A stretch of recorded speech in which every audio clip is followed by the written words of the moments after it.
He was the chief White House photographer during the Obama years, Pete Souza. Now he's got an Instagram account with more than 2 million followers. I'm among them. And he's been called the professional troll of Donald Trump. Here's an example of why. After Trump compared the impeachment inquiry to a lynching, Souza posted a shot from 2015, Selma, Alabama, and the 50th anniversary of the civil rights marches there. A KKK uniform in the foreground, Obama conducting an interview in the background. Souza writes this: "You are not worthy to use the word lynching to complain about your own political troubles that you alone have caused. It is a disgrace. Don't ever use that word again. Regards, a citizen." Now, the good news, Souza has updated his book, appropriately called Shade. It's got great photos from Obama's years in office, coupled with headlines and tweets from the Trump administration, like this one from Time from last November. President Trump faces backlash after canceling World War I ceremony appearance due to rain. Then the photo of President Obama, no umbrella, at the 9/11 memorial ceremony in 2009. There are ones that make you smile, too.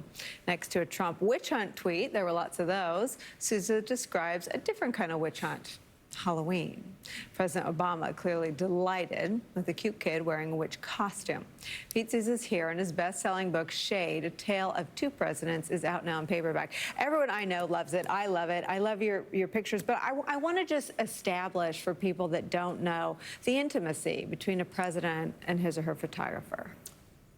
I think the best way to describe my job is I was there for all the different compartments of his life, not just for the social events or the big meetings, but also with the family, and just kind of everything that a president of the United States experienced, I was there for. So I crossed all those different compartments of his life. So Eric Draper was George W. Bush's photographer. And like you're saying, when a president goes in to comfort a family member who's lost someone serving our country, or after a mass shooting, you were with the president after Newtown. I was with President Bush after the tragedies during his presidency. You see their humanity. Not to put you on the spot, but I wonder what you think Donald Trump's photographer sees.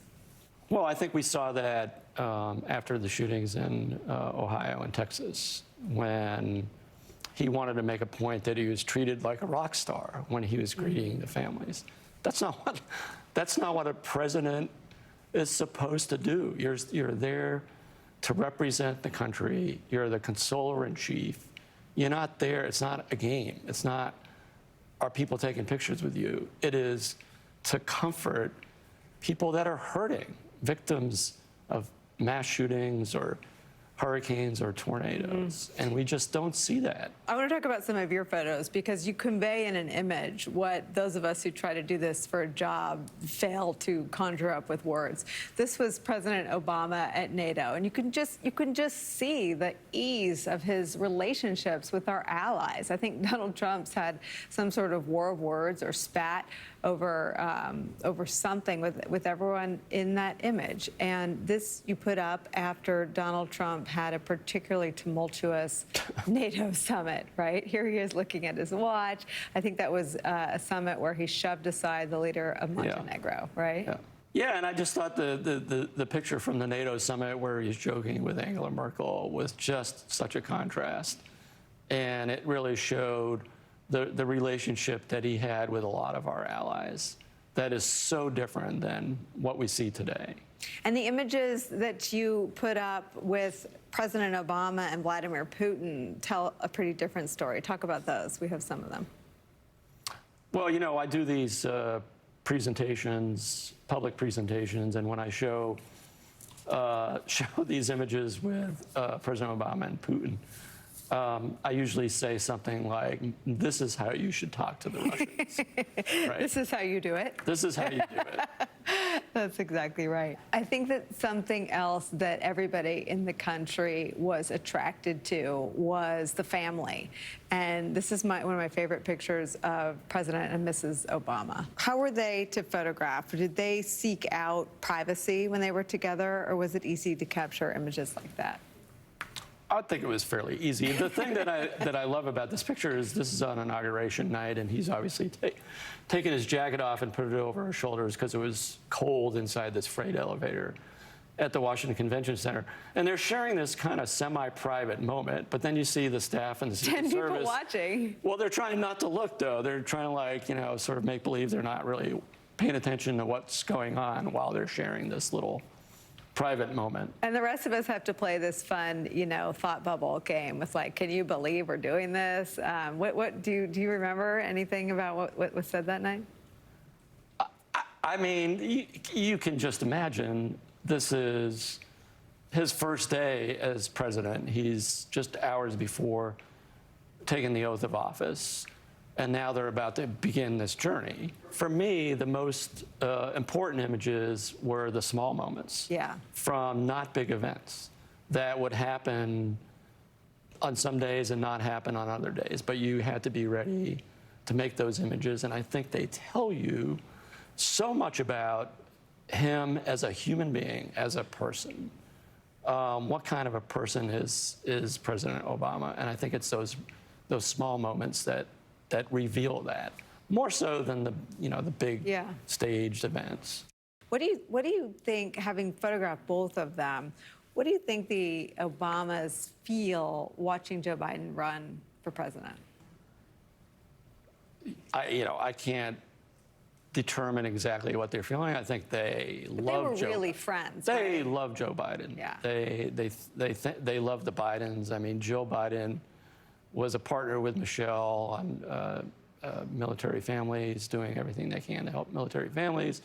They had a strong relationship. It was unwavering. They love the Biden family.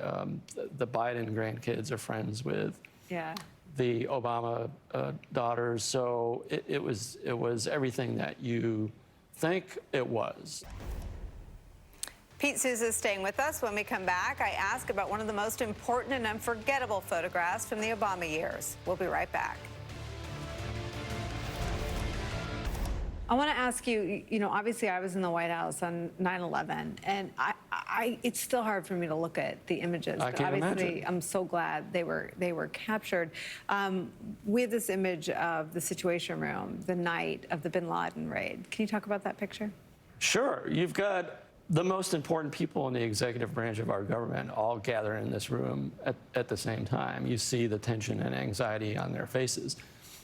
Their decision to launch this raid had already been made. It was a risky decision. And now it's up to those special forces guys on the ground. And they're monitoring this as it happens in real time. And yet, despite the fact that they're the most powerful people in our government, there's nothing they can do to affect the outcome of what's taking place, of what they're witnessing. And I think that's what accounts for the tension and anxiety that you see on their faces in that moment. It's a pleasure to meet you. I'm such a fan. I'm so glad you keep these images out there and circulating. I found with my boss, and even more so, I'm sure you feel this because he's our most recent president. But people need to see them and be reminded of what's normal, right? Right. Thank you so much. Thank you. Thank you. The book is Shade. Go get it if you are one of the 6 people in America who doesn't already have it. We'll be right back.